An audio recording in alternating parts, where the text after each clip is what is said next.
মোৰ জীৱনলৈ যাতে কোনোদিনেই মৃত্যুৰ ক্ষণে আহিব নোৱাৰে। তাৰ বাবে মই অবিৰতভাৱে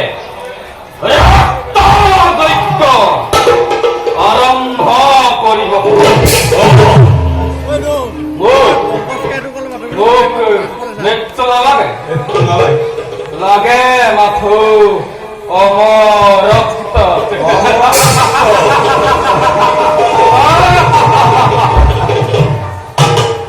কিন্তু মই আনৰ দৰে ফুল তুলসীৰ হৈছে দেৱতাকে পূজা কৰো। মই পূজাৰ সামগ্ৰী হিচাপে গোটাই লৈছো সাধু, সন্ত, ভকত আৰু বৈষ্ণৱক।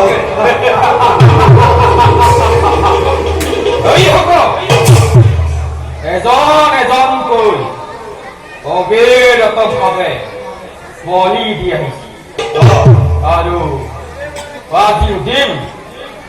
তাতো যদি নাৰায়ণে তুষ্ট নহয়, প্ৰয়োজন হলে ইন্দ্ৰক ধৰি আমি বলি দিয়াৰে ব্যৱস্থা কৰিম।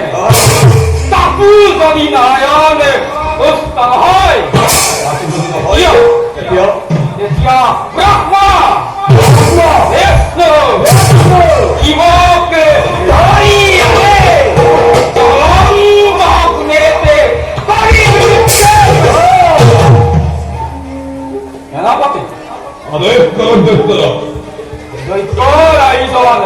সম্পূৰ্ণ হলে কিমান জনে দেখে ব্ৰহ্ম দেখে ধৰি অনা হল।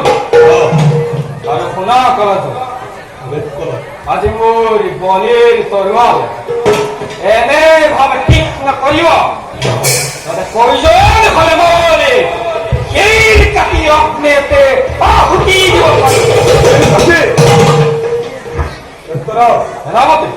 নিজৰ শিৰচ্ছেদ কৰাৰ পাছত আপুনি কাৰ মংগলৰ বাবে যজ্ঞ কৰিব?